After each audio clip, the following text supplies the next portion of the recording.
tired. Wake up the beast, no, I can't keep silent.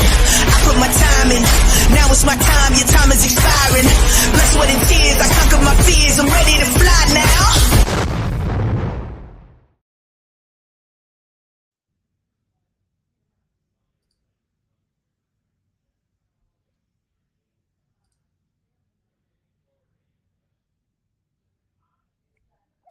Good afternoon, everybody. I hope everybody's having a great day. Really quick before we get started, just wanted to get a little mic check just to make sure everybody can hear me. Dana, we good?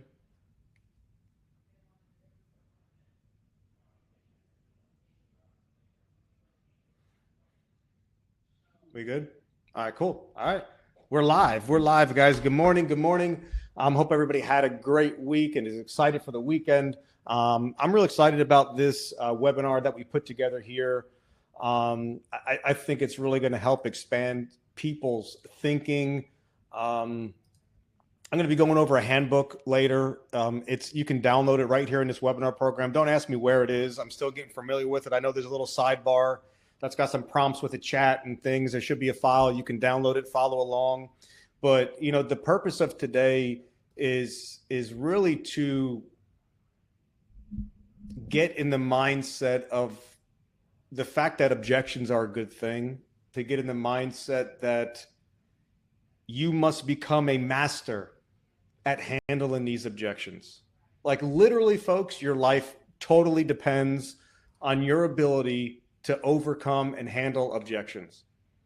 One other thing too, guys, real quick, I'm going to try my best to keep up with some of the chat. Dana, I think you got some admin rights, so you might be able to help me out and just come grab me, stay up on him if someone has a question. I know with this type of style of webinar, you can't really talk, but you can ask to speak if you want to participate. Love to have you later on. Ask some questions. We will have time for some Q&A later and for some interaction. But just wanted to put that out there. But again, guys, we have to dedicate ourselves to becoming a master at learning how to overcome objections.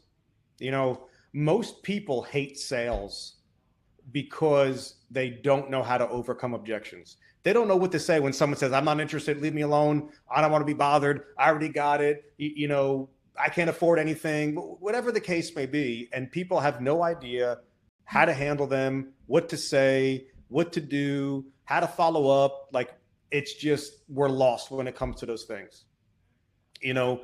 And I really believe that if you can master how to deal with and handle objections, that you can become a millionaire in this business. Okay. We need to learn how to overcome objections in many other or a multitude of aspects in this business, right? It's not just when we're asking for the check. We need to learn how to overcome objections when we're prospecting. We need to overcome objections when we're building rapport. We need to overcome objections when we're creating interest, when we're going through the presentation, you know, when we're proposing them figures before the close.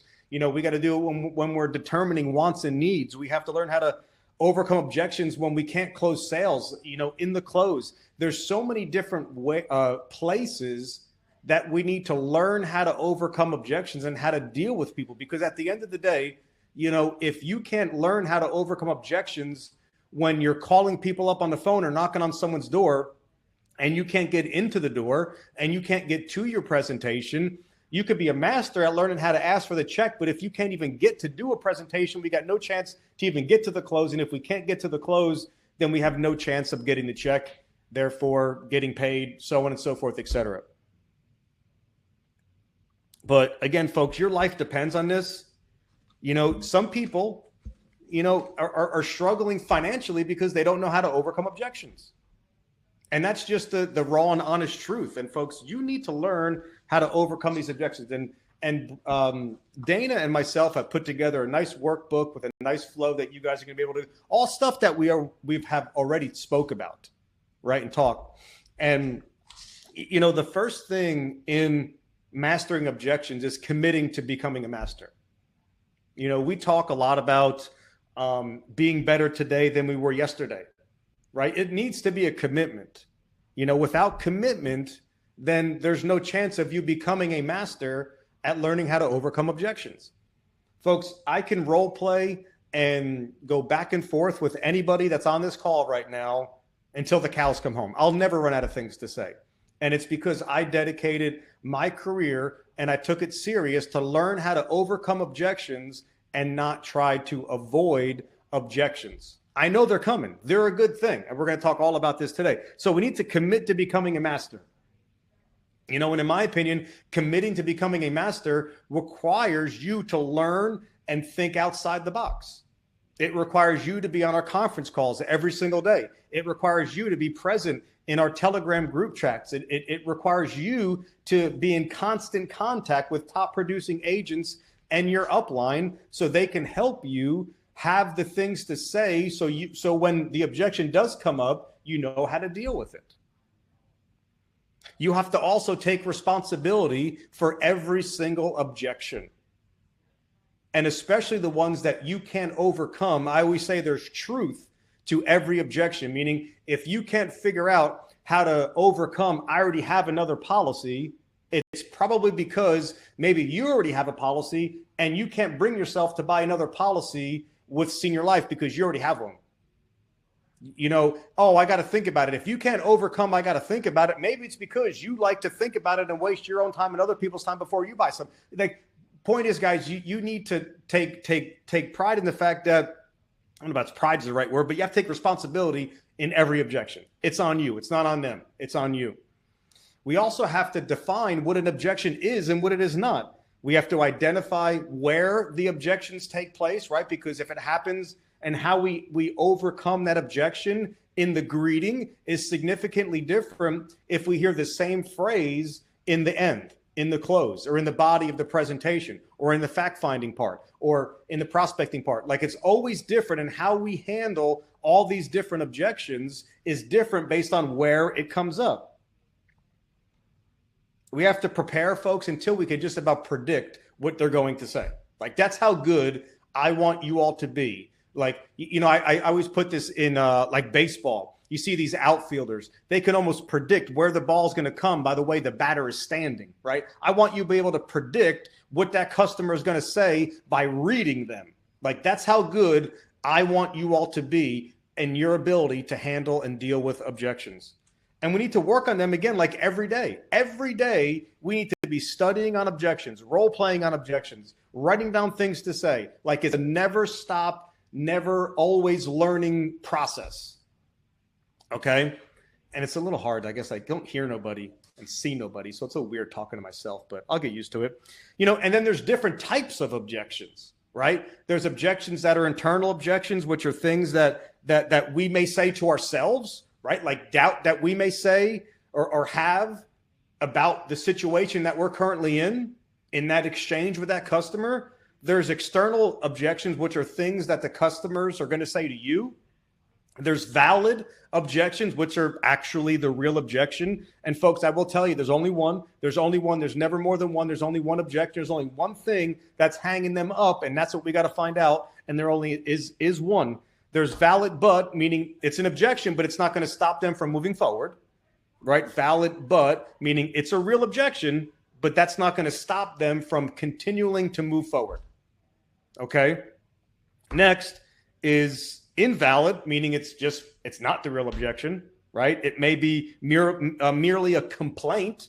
It's just something we say, wow, that's expensive. That costs a lot of money, right? That is an invalid objection, right? And again, it also may be a valid but. Yeah, it's expensive, but I'm still going to buy it. Spoken, you know, or unspoken, which is really the most dangerous one. And in fact, the unspoken objection is the one that typically gets us 99% of the time, because we never took the time to physically understand where they were coming from and dig deeper well below the surface, right? We're just stuck on having a one-liner. One-liners don't really work. So before we get into everything, I've got a couple of secrets. Again, just like I said, you are the creator of every objection, and we must take full responsibility for that customer's objection. Okay, the most dangerous objection is the one that's unspoken, the one that they don't tell you. Have you folks ever found yourself dealing with an objection, or one that you thought maybe was the real objection? You did everything right, and then at the end, you never were able to overcome it, right? You did it all right, but you're probably on the wrong one. and we have to get on the right one. Now, unspoken one is extremely, extremely dangerous. I always like to treat all the objections as just complaints until I can validate that this objection is the real deal objection, the one that other than that, it's just complaints. It's like when we go to Starbucks, man, that coffee's $9. That's expensive. Yeah. You know, that's a complaint.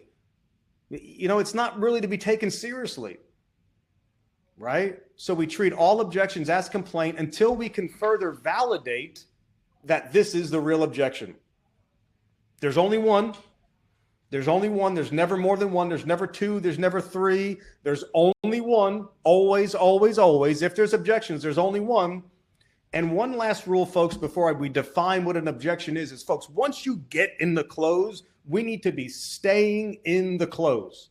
We don't go back to the presentation. Once we leave the presentation, we're in the close. We stay in the close. We deal with the objection. We already presented. We already went over the fact that, you know, this is a good product for them and they like it. And this all, we already did all that. We don't have to, oh, well, let me tell you about legacy. Oh, well, let me tell you about this again. Oh, we already did all that. We need to stay in the close and handle what their hang up really is. So once we get into the close, we got to stay in the close. Now, if they have a question about something, of course, we can go back, but we want to stay in the close. So let's define what an objection is. I looked up the definition of an objection, and it is a reason or argument offered in disagreement, opposition, refusal, or disapproval. The act of objecting, opposing, or disputing, a ground or cause for objection, a feeling of disapproval, dislike, or disagreement is the Webster's Dictionary version or definition of objection.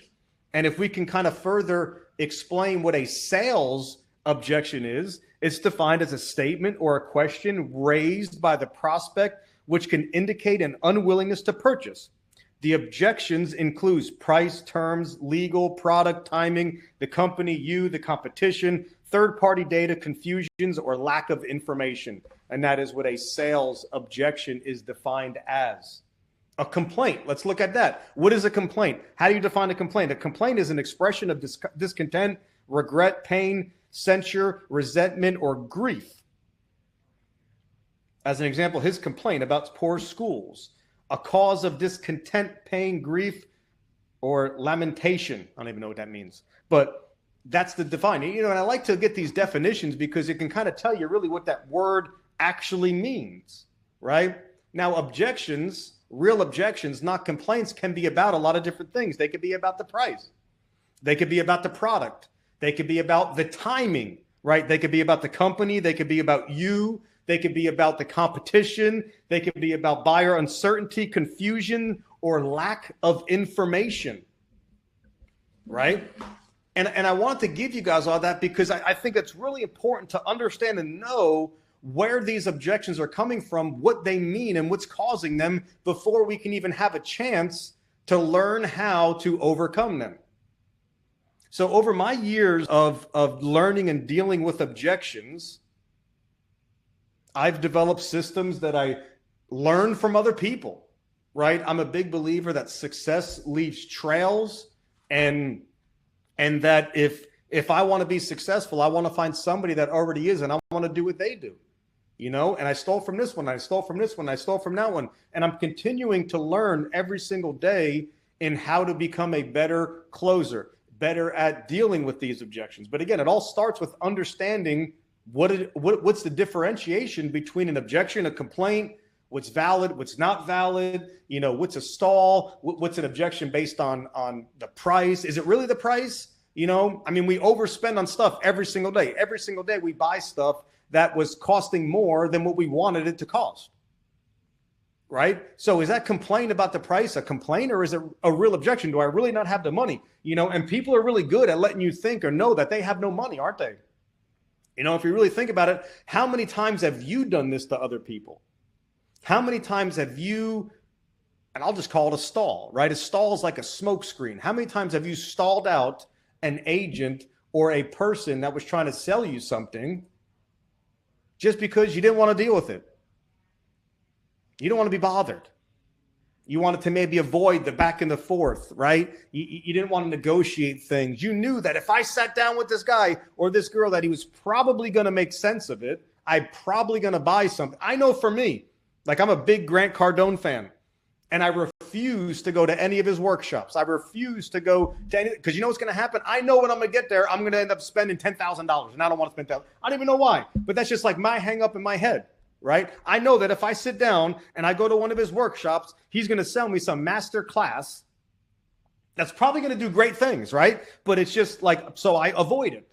You know, I walked through Costco the other day, used this story before for you guys. You know, you see the AT&T sign, the Verizon sign, they're trying to sell you a new phone, and you blow them off. Why do we do that? Like, the person literally can probably put us in a better situation, but we avoid it, right? But if a professional, what they're going to do is they're going to take the time to really understand what is it and why is it that we do those types of things. We do it every day. It's like when you're at the doctor and the doctor hits your knee with the hammer, our leg goes up, our elbow goes like this. It's a reaction. That's all that it is. And we have to treat those things as such. We can't, you know, if someone were to call you up out of the blue and try to sell you something, your first response is going to be, no, thank you.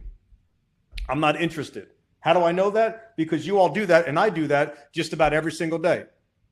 And if we hang our hat on their first response, their initial reaction, and that's the one that we pick to handle, we have no chance of overcoming that objection, because we're dealing with the wrong one. We're dealing with a reactionary defense response. We're dealing with something that just happens. They don't even mean it. It just comes out. They can't stop it. We walk into a store. Hey, how are you, sir? Welcome to our store. Can I help you? No, thank you. I'm just looking. Every day it happens. And 5 minutes later, we're asking for some help, right? But what happens during that 5 minutes, right? And folks, we got to get, again, in the mindset. And that's why we have to take ownership of every objection. It's on us as to why it's happening. Okay? We've all talked about a lot of different objections. But before I ramble off into God knows where, let me continue. Let me get back on track. But I just wanted to set the ground floor in understanding what an objection is, why it's happening. The fact that they're good is the first thing that we're going to talk about. Okay, so I'm going to pull up this book here, and I know that it'll be a little small on your screen, but you can download it and follow along if it is a little bit too small. So these are the 7 things that we're going to discuss today. First and foremost, we're going to talk about why objections are a good thing. We're going to talk about the core rules of how we handle objections. We're going to talk about the top 10 objections. We're going to talk about handling that hidden objection. We're going to discuss something new that you guys never heard of before. Well, you kind of heard of it before. We just never called it this, which is the rebuttal matrix, okay, which is going to be a step-by-step process of how you're going to overcome every single objection. We're going to talk on some final closing technique, some examples, you know, and then we're going to discuss what y'all should be doing every single day in role-playing and the skills that you're going to be needing to build to give you that framework so you can be a master at handling objections. Okay? So let's first and foremost, let's get into why objections are a good thing. See, folks, most salespeople dread objections, like I said earlier. Top producers expect them and they welcome them. Folks, objections do not mean that the sale is over. They mean that the sale is starting. If someone objects, they're still engaged, right? They're still interested. They're still listening. They're still thinking. If they hang up on you, and you're probably done. If they slam the door in your face, they're probably done. I'm not saying you can't get them back on the phone. I'm not saying don't knock on that door again, because I do it all the time. But if they object, folks, you still have a shot. You know, I remember not that long ago, just as an example, we were talking with this lady. This one agent was trying to close his sale. And man, this lady would not hang up the phone, but she was not interested. I'm not doing anything today, but she wouldn't hang up the phone. Folks, think about it. If they were really not interested, they would hang up the phone. So we need to shift our mindset that an objection does not mean rejection. Every objection that you hear is just a complaint until we can validate it. Okay? So common complaints disguised as objections. I need to think about it. All that's really saying is, hey, I'm unsure. They're not thinking about anything. That's what you guys have to understand. Well, what are you thinking about? Like they're just unsure. So when they say these types of things, we have to internalize this and handle it. Not, I got to think about it, but I'm unsure. Right? And we have to build that certainty up so that way we make that sale. Right? People buy things for one of two reasons, and sometimes both. They either fall in love with it or it solves a problem. And if we can't solve the problem or get them to fall in love with it, then we don't have a chance. I can't afford it. In my opinion, all that means is I don't see the value.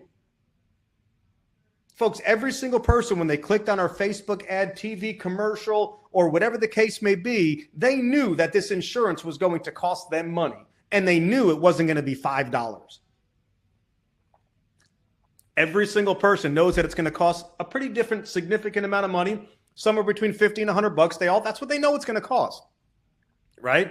So when they say I can't afford it, what they're really telling you is they don't see the value. And that's what you need to internalize. Let me talk to my spouse. They lack confidence in deciding. And that still kind of leads back to the I'm unsure type of category, because if they were certain, they would move now. Think about yourself. How many times do you buy things that you're certain of? You almost don't even need a salesperson. If you're that certain, you don't even need a salesperson. You'll figure out a way to buy. But if you're not sure, you're going to ask questions. You're going to hem, you're going to haul. But if you are certain that this is the right thing for you, you're going to buy, you're going to move. It doesn't make a difference of your spouse, of a lawyer, of your priest, or whatever the case may be. If you're certain, you're going to do it today. So don't fight objections, folks. We need to be leading through them. Objections mean that we're close. No interest, no objection. Objection, engagement. So we have to internalize and look at these differently, folks, because I know everybody loves the one where it's just smooth sailing through. We do a 10-minute presentation. They pay for the policy. Everybody loves that one, right? But what do you think's happening the next person they speak to? Same thing's happening. You're going to lose that sale. The better persistent customers are the ones that actually put up some roadblocks and make you fight for it, make you earn it. Right? There's so much more money in the people that are having concerns about what they're doing. Think about it this way. Really, really think about this. I'm going to give you guys a minute to think about this. You call someone up. Basically, you say next to nothing and they buy it. Is that good or bad? You know, I'm recruiting. Let's just say someone quits their job and comes work for me without even thinking about it, talking to me for 5 minutes. Like, it's weird. People need to have questions. They need to have concerns. You know, it speaks to their level of intelligence and their commitment level to doing the right thing for them and their families. Objections mean engagement. When there's no objections, there's typically no interest, and that business may not be that good. Right? But the final word in why objections are good, we need to make sure, folks, that we stay calm, we stay in control. Objections aren't walls, they're doors. And behind every door is a potential close, is a potential sale, money to be made, problems to be solved, right? Love to be purchased, right? Change your mindset on how you feel about objections. These are good things. Okay, objections are good things. Next section, section 2, core rules of handling objections.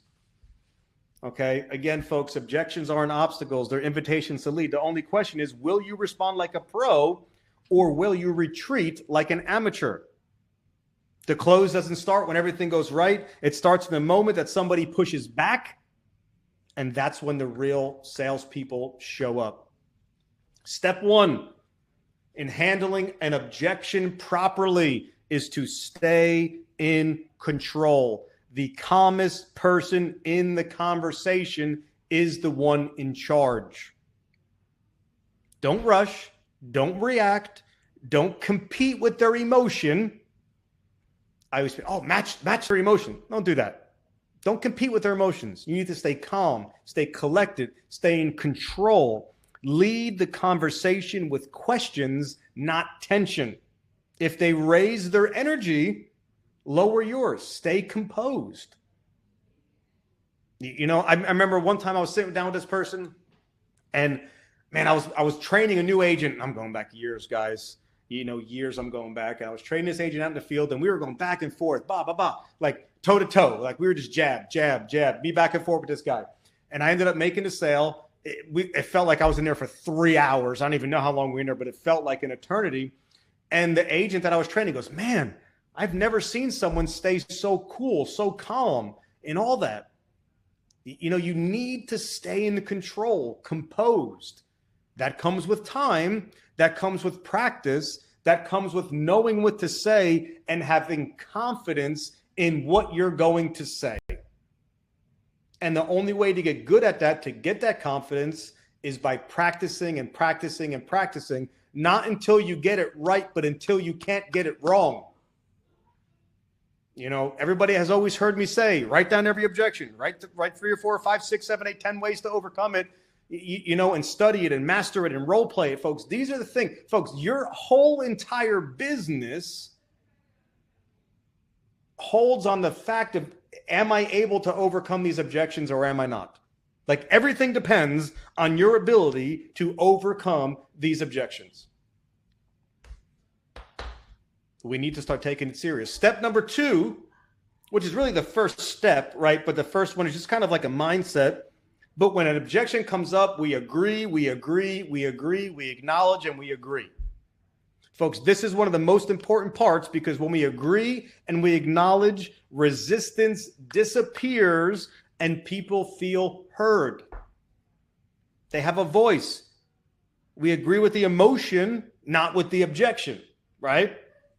Sample agreements. You're right. And I totally understand. I hear you. That makes perfect sense. A lot of people feel that same way before they go ahead with us. That's how you agree. It's really simple. Acknowledge and agree. I get it. I'm right there with you. You're right. It's a lot of money. You're right. I totally understand. Absolutely. Right? We agree with the emotion, not with the objection. Agree. Practice this in your life. Try to go. We did this test one time. Try to go a whole day and all you do is agree with everybody. See if you can even last, by lunchtime. Just agree with everybody. Everything they say, agree with them. It's like that movie, The Yes Man with Jim Carrey. Agree with everybody. But we have to get into agreeance. When we get into agreeance, we lower their guard, right? They're not so much, they don't got their boxing gloves on. They're not ready to fight us anymore, right? We lower their guard. When somebody's calm, they typically will speak freer. They'll get the truth as opposed to being all emotional and crazy, and nothing really good comes from that. And again, guys, we're professionals, world class. We need to stay in control, stay calm, and agree. Now, next, isolate the objection. Most people give surface level reasons but they rarely give the real issues. They give surface level things. Very rarely do we get the real objection. Now we got to get to it. So the first thing that we got to do is try to isolate it and find out where and what. I got to think about it. Okay. Other than that, is there anything else stopping you from doing this today? I love other than really kind of just always help me put aside whatever they say and try to handle the real deal, right? If we were to handle that, is there anything else that you'd be unsure of, right? We're trying to figure out, is this valid? Is it invalid? Is it a complaint? Is it a real objection? Is it just something that they're saying? Is it a stall? Like, what's going on? And folks, I know there's only 2 ways here that I put that you can overcome that. Other than that, is there anything else stopping you from doing this today? Or if we handle that, is there anything else that you're unsure about? Right? It doesn't stop there. We got to keep going deeper. Are you sure? Anything else? Tell me more. Tell me more. There's got to be more than that. It can't just be that. There's got to be more. It's got to be something else, right? We got to keep going until we're comfortable that we're on the right objection. You'll know when you're on the right objection. And folks, you'd be so surprised and so shocked by just doing some of these things. All of a sudden, everything changes. I think we did it Monday or the other day in some role playing. It went from, I got to think about it, to like right away with one question about the money. And it like literally happened that quickly with one question. Boom. We got to the real objection. We handled it, closed it, done deal. Right? So we need to isolate that objection. Step number 4 is to validate first, fight second. Right? So once we think we're on it, we're gonna validate that. Makes a lot of sense. People dig that, babe. So what specifically doesn't feel right for you? What would have to happen for this to feel like it's a no-brainer to you? Right? Is it about the money, the plan, or is it just hesitation here? Be honest. Is this the real concern, or is this just your way of delaying the situation or delaying the decision? Right? We got to validate it. Find out. Once we isolate it, okay, now we got the one. Now we're going to validate it. We're going to poke holes in it. We're going to see, is this a valid, real concern? Or is this a valid, but I'm going to do it anyway? Is it just a stall? You know? And when we start digging deeper on this section, folks, and validating, here's one thing that I got to promise you. You might have to expect a little bit of hostility here. People might get a little mad. We might touch the nerve a little bit because we're getting close. This is a good thing. And this is where it's very important to go back to number one, which is to stay in control, stay calm, stay cool, stay collected. Okay. And then number 5, we close. We're tying them down. We're closing them. We're dealing with that objection. And you'll find yourself, guys, when you're dealing with the right objection, it's actually pretty easy to overcome. Now, I'm not saying you can overcome all of them, because sometimes you can't, and that's okay too, right? But typically when you're on the right one, you can help them make sense of it, okay? So, and again, when we get here and we're starting to tie them down with certain questions, you're going to expect some more hostility, some more resistance. You're going to expect pushback. That means you're getting closer. You're getting closer. You know, you may say things like, you want to protect your family, right? And that's exactly why people take care of this now, because they'd rather deal with it today than leave a mess later. Let's handle this while I got you. It only takes a few minutes, you know, and we're going to press and we're going to probe and we're going to tie down. We're going to loop that close back in, right? We're going to control. We're going to agree. We're going to isolate, validate, tie them down. We're going to close them. And folks, that's the blueprint. That's the cycle that you need to get used to dealing with when you're handling an objection. It's not they say something, you say something, close. It's not like that. We got to control the conversation. We have to stay calm. We have to agree with them. Isolate the objection. Validate the objection. Tie them down, loop it in, close it. Right? And we have to become a master at these 5 steps. Okay? Top 10 objections and rebuttals. Now, I may not go through each and every one of these, but if you hear these top 10 objections and rebuttals, don't be surprised. Be ready. These are the most common ones, the most common, I'd say, stalls in the business, but they all come down to one thing: hesitation. And hesitation doesn't scare us, folks. We lean into it. I got to think about it, right? Earlier, I got to think about it means there's things they're not sure about. They don't really need to think about it. They're just not sure about a couple things, right? So we want to first acknowledge, isolate, validate, tie them down, all the steps, right? I understand a lot of people feel that way. Is there something specific that you need to think over? The plan itself, the price, or is it just the timing? Totally fair. Most people just need some clarity before deciding. You do want to protect your family, right? Let's take care of this now.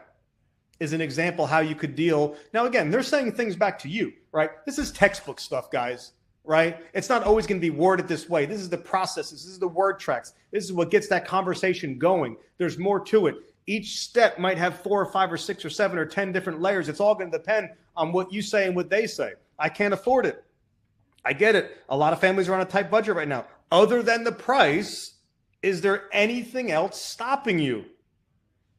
That makes sense. That's exactly why people take care of this now. Would $40 today be harder, or $10,000 later? Let's protect your family and stay in budget. I want to talk to my spouse. Absolutely. I respect that. Remember, spouses just, they're not sure. Again, besides that, is there anything else that concerns you? Other than that, is there anything that concerns you? What exactly, if they were to say no, what would they say no to?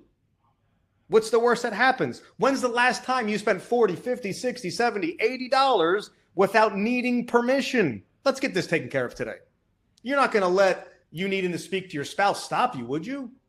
What's the worst that happens? In fact, you already spoke to your spouse. I'm sure they know that we're talking right now, right? We never let these things hang us up, folks. We need to get the word tracks down, get it memorized, get it embedded into our brain so we don't have to think about it again. We practice not until we get it right, but until we can't get it wrong. Right? And these are some more common objections. Send me some information. You know, I can definitely send you some information. Is it really about needing some information, or are you just feeling unsure? Like I do, folks, I've made millions of dollars telling the truth, telling people how I know how they feel, because, you know, it's again, we need to take ownership for every objection, especially the ones that we can't overcome, and how you feel about them. Most people say that when they don't feel ready. This only takes a few minutes. Let's get it done now. You know, what do you want information on? I tell people exactly. So I know what to send. What exactly would you want information on? Well, I want people don't even know what they want information on. I get that over to you in 5 seconds. Would you prefer text message or email? Well, okay. So is it the information, or are you just feeling unsure? Well, I'm just kind of unsure. Okay. Well, most people, say that when they don't feel ready. It's only going to take a few minutes. Let's go through this one more time. Present. I'm not interested. Totally fine. Most people aren't until they understand what this is all about. Is it because you already have coverage, or you don't think this is important? You know, most people who say that just need some more clarity. Let me show you how it works. If it makes sense, we'll take care of it. If it doesn't, that's okay. I already have coverage. Absolutely. Awesome. That's smart. Most people I work with do. Are you concerned that you need more, or that you're all set? I'm not here to replace, just to make sure there's no gaps. If what you have is great, I'll tell you. If we could do better, we'll fix it. Lower their guard. Let me call you right back. I get that. Timing could be tricky. Is it just timing, or is there something else that you're unsure of? Most people will say that, never call back, not because they don't want it, but because life gets in the way. Let's knock it out real quick while I got you. Now, how many people are setting appointments? Hey, call me. I'm in the car. I'm busy. I'm this. You never get them back on the phone. We can't allow those things to stop us from presenting. The fact that they told you that they're too busy is the reason why we need to do this today.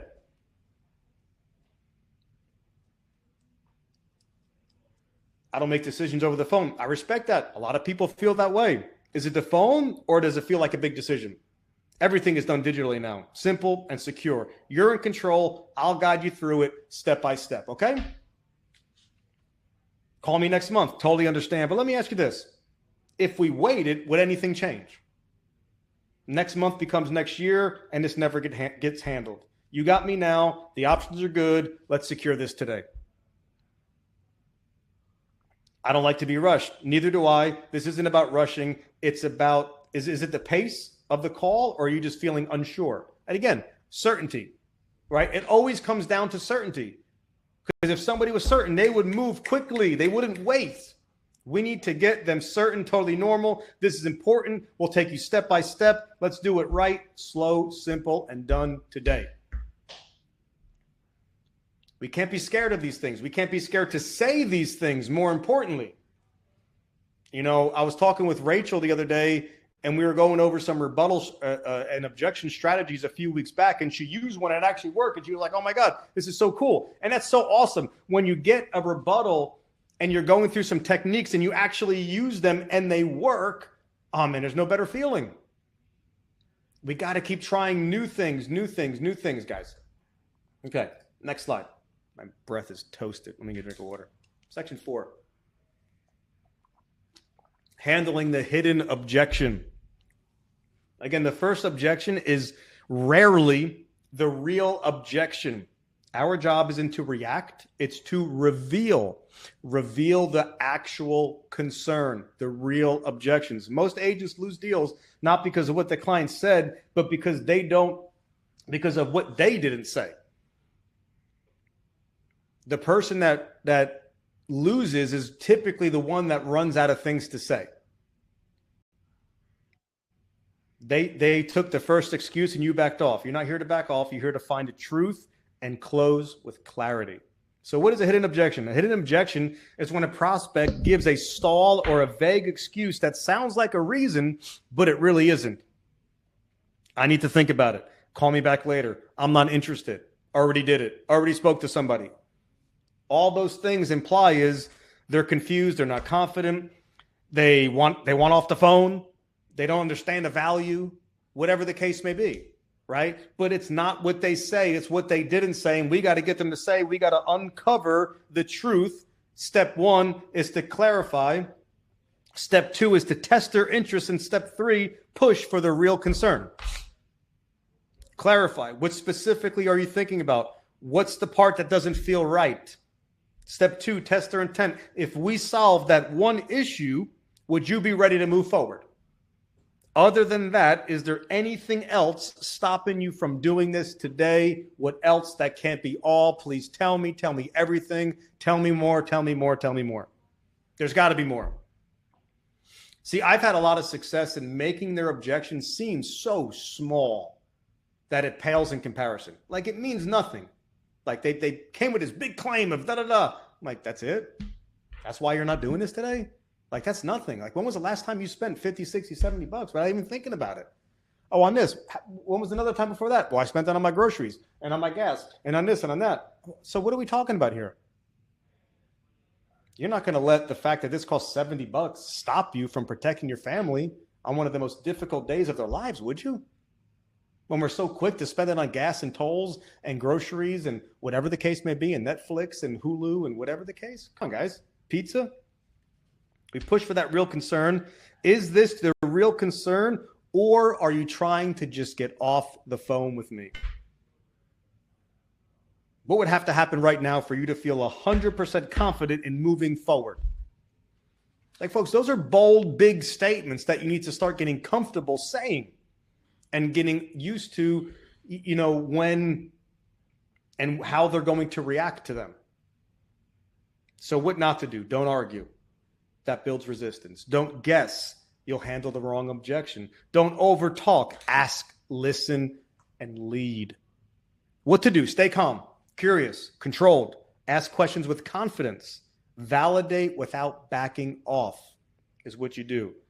Folks, the objection they give you is just the surface. The real objection is always under it, and that's where the close lives. Don't fight the stall. Find the truth. And when you do, close with confidence. Easy stuff, right? Easy stuff. Easy stuff. Number 5, the rebuttal matrix. I'm so excited about this part.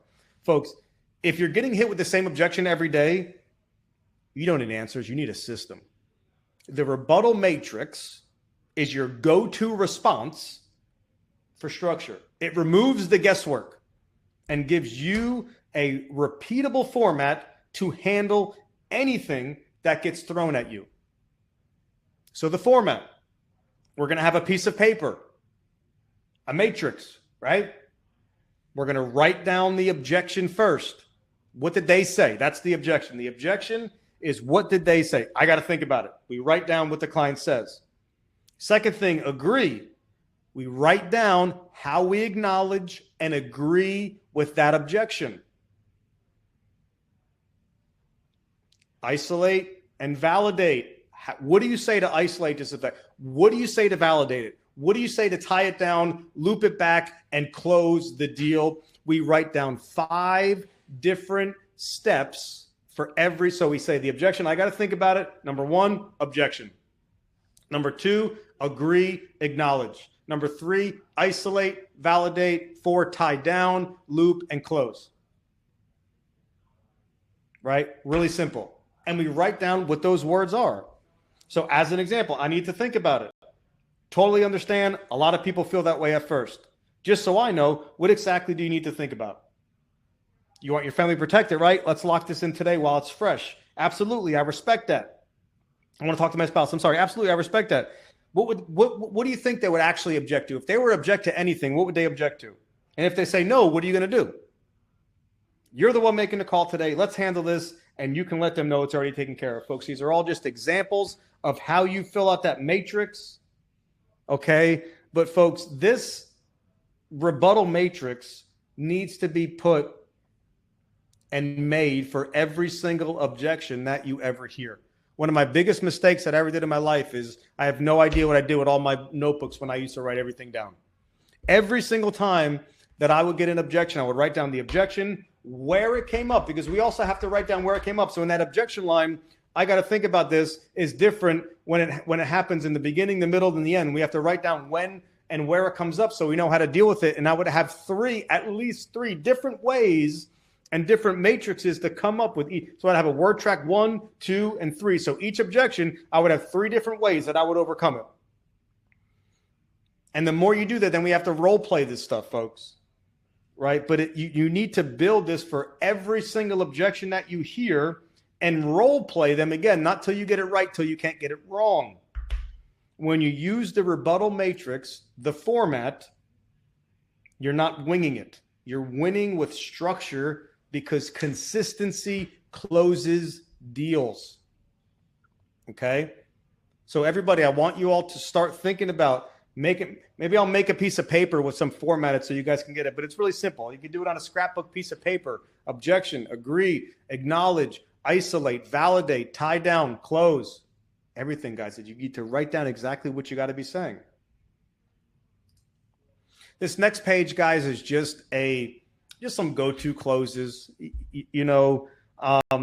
assumptive close, a takeaway close, the option close, the minor decision close, if I could, would you, urgency close, conforming close, just some more word tracks and some examples, folks. But, at the end of the day, when we get to this point, we've closed it, we've controlled the conversation, we isolated the real concern. Now it's time to close with confidence and get this policy issued. And these are some examples. There's 10 million closing techniques that you can learn out there. These are a couple of the top ones that I've used and that are successful for me. But every close, folks, should feel like a natural step, not a surprise, not a push. They've already said yes to the value. You're just guiding them to make it official now because we handled the concern. We handled their objection. Okay? Handling objections keeps the sale alive. Closing it is what finishes it. And the last step, folks, here, step number 7, section 7, what you need to be doing every single day is role-playing, skill building, right? You don't rise to the level of your goals. You typically fall to the level of your training. When we take objection handling serious and we format our structure and our system to get the job done and we practice it every single day, folks, you will get better every single day. And imagine what your life could be if by every single day you're better and better and better and better. Imagine what your life is like in a week, in a month, in a year, in 10 years, and how amazing you're going to be at handling these objections. Now, I like these. And again, one more thing. The goal is not to memorize it. It's to internalize it. It's a difference, right? It's not just memorizing it real quick so you can pass the test, right? You're internalizing it, right? You're making it part of your lifestyle, right? And what we do every day is we drill daily, minimum 15 minutes a day, no excuses. If you got nobody, do it by yourself. But ideally will be 3-person format, right? We're going to have the closer, the client, and the coach. Right, the closer is going to handle the objections. The client delivers the objections with real resistance, and the coach scores it and gives feedback. And then we rotate every round. We do 3 rounds, 3-person format, 15 minutes. Guys, it doesn't take a lot of time. We get 3 people together, a closer, a client, and a coach. Everybody rotates, so everybody gets a chance to be the closer, everybody get a chance to be the customer, and everybody gets a chance to be the coach.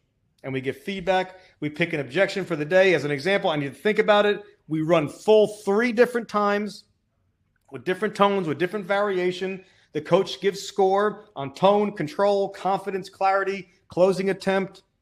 We record it. Okay. We interject real client objections from the field, and we never allow monotone or low energy ever. Folks, you can't just study the close. You must train it. Objection handling is a skill set. Role-playing is your gym. We got to work out every day. We can't go into the day hoping that we don't get any objections. We can't go into every day praying that nothing's going to come up and everybody's going to want to give me a check. We need to go into every day with a game plan, with a structure, with a strategy, with a positive mindset, and with intent of winning, and not allowing things that we cannot control to control us. We need to stay in control. We need to stay confident. We need to stay comfortable. We need to stay cool and collected, knowledgeable, professional, world class. Yeah? Folks, your life depends on your ability to handle and deal with and overcome objections. And if you take it serious, I promise you that you will make millions and millions and millions of dollars. So I really hope that this all helped you guys today. I do believe that there's going to be a recording of this that we can kind of play back to. I hope you guys downloaded the ebook. We will be sending that out to everybody, not just the ones that were on this webinar, but the entire Blake Group organization. Folks, if I could put in every single thing, or had to put in every single thing that you guys would have to say, you know, the book would be 10,000 pages long, right? These are bullets. These are starting points. These are talking points. They need to go deeper and deeper and deeper and deeper. Folks, this is all that I've learned in all my years. This is handling objections above anything else is what got me exactly to where I'm at today. Very few other things, maybe some, dedication and willingness not to give up, of course, all that stuff. But when it comes to true skills, my ability to handle and deal with objections is my superpower. I'm not saying I close every single one, but I'm not going to go down without a fight. And believe me, we're going to fight to the death, right? We're going to fight to the end, right? Until there's nothing else left. I will not run out of things to say, even if I got to get down to the end of everything I know and go right back to the top again. We're doing this all over again, Miss Jones. I am not stopping until I'm satisfied that I put everything out there, until I get to the point that I did all that I can do. Because all that you can do, if you did it all, if you did everything that you can do, it'll always be good enough, right? Because that's everything. That's the absolute most, the highest level. You did everything that you could possibly do. You did it all. Folks, take overcoming objections serious. It will change your life. Thank you all so much for today. Thank you for being here. Hopefully that we can do some more of these. I plan to do some more pop-up things and different topics, but hope you all enjoyed it. Have a great day. Have a great weekend. And we will talk to you all very soon. Take it easy.